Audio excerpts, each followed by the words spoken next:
You can see on the map we're at a little spot called Mill Farm, which is between Reefham and Great Witchingham.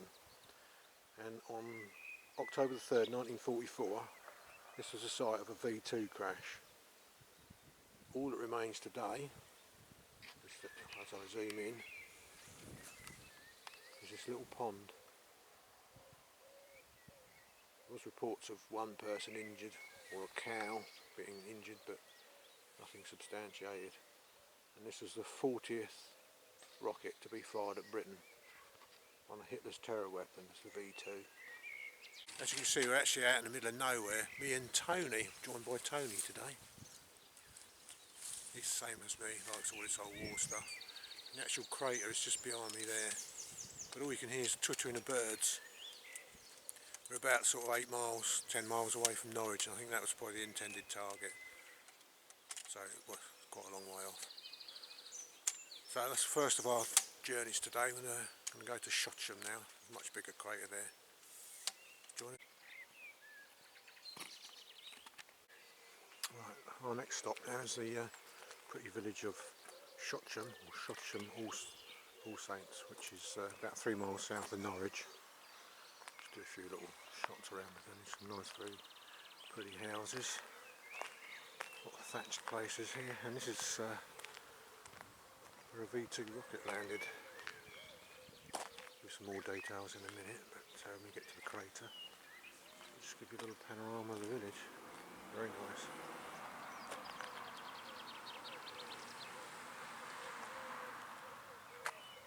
Come down the back of the church where we've just been, followed the public footpath down, and a couple hundred yards in, Tony's managed to spot the crater. Quite difficult to see, but that's really roughly where it is.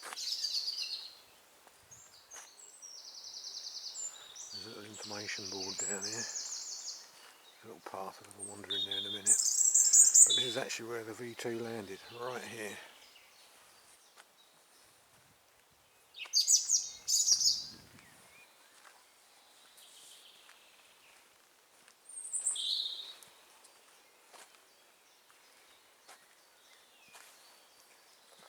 Brief history of it, and that is actually what a V2 looks like, for those of you who've never seen one.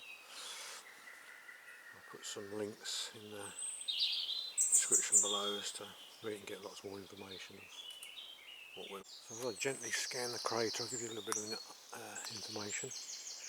It landed here on 9/25 on October the 6th, 1944. It was the 56th rocket, or Big Ben incident, which was what the code name for it was. And it landed in a wild orchard, so there's an orchard here back in the day. Narrowly missed the church, which we've just seen at the top of the hill here. School windows were blown in and 43 buildings were damaged, and the school pupils were sent home for the rest of the day because of the excitement, I'd imagine, of what happened. A few being injured, of course. Some roof slates were damaged on top of the church, but damage was minimal because it landed so luckily out here. They reckon the target could have been Norwich, or even the Stoke Holy Cross radar station, which is literally about half a mile away. But either way it missed, thankfully. They were fired from mobile rocket launchers from a place called Rees in the Netherlands, and about 200 miles away. V2 rockets are actually launched from mobile units that look something like this, or one similar to this one. The big concrete blockhouses they built in northern France were overrun or destroyed before they could come into operation. So these could actually be set up, fired, and then moved on without being hit by low ground attack aircraft. And this is a picture of one that's similar to what was fired here, but this came from a unit called Battery 444, which is, as I say, one of these mobile battery units. Get the whole crater in, so to stand away back here.